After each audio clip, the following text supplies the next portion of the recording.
سلام البنات، صحة فطوركم ان شاء الله تكونوا بخير. اليوم هو اليوم العاشر من رمضان وديسيديت ندير لوبيا ماشطو. حبيت نشارك معكم الطريقه اللي نطيبها بها. وقبل ما نبداو الوصفه تاعنا كالعاده ما تنساوش ديروا ابوني وجنبو كومونتير وتبارطاجيوها لي زامي تاعكم وتاكتيفيو لا كلوش باش يلحقكم كاع الجديد اللي نحطو. انا عندي هنايا كيلو تاع لوبيا ماشطو. سما نحتاج معاه كاع حبه بصل كبيره، طرف تاع لحم بقري، نتوما تحبوا تستعملوا الغنمي، تحبوا ديروا الدجاج كيما تحبوا، حبات تاع طوماطيش، انا استعملت غير 3 حبات كبار، سمن،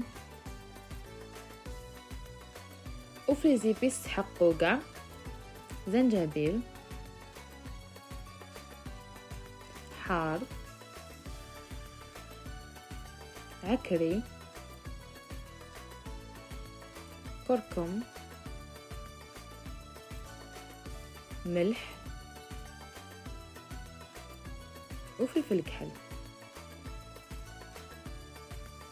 نحكم الكوكوطه تاعي ندير فيها 3 مغارف تاع زيت، مغرف تاع سمن، نخلو هذاك السمن يذوب،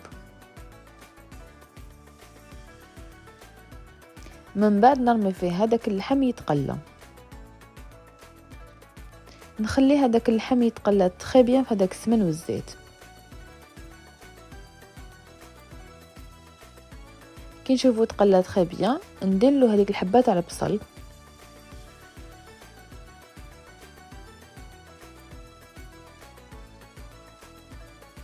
نزيد نخليها تتقلى معاه، نزيد لهم قيس 2 سنات تاع توم،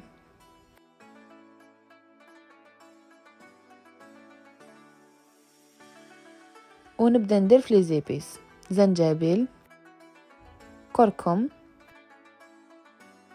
فلفل كحل حار عكري وملح. نخلط هذوك لي زيبيس مع اللحم والبصل، من بعد نزيد هذيك الطوماطيش حب. انا هنا كانت عندي ديجا كنت رحيتها ودرتها في كونجيلاتور، دوكا جبتها او حطيتها في الكوكوطه تذوب.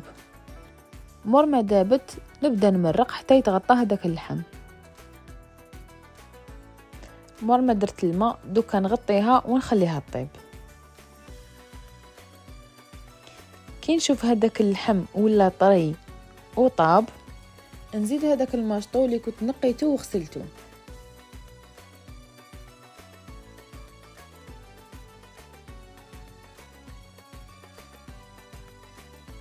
كيف كيف نغطيه ونخليه يطيب. مور ما يطيب الماشطو دوكا ندير مغرف كبيره طوماطيش تاع الباطه، نزيد نخليه يطيب شويه حتى هذيك المرقه تتقال. هاوليك الماشطو تاعي مور ما طاب، هذاك اللحم طاب تري بيان ولا طري، مام الماشطو طاب تري بيان، المرقه عقدت لي وجا بزاف بنين.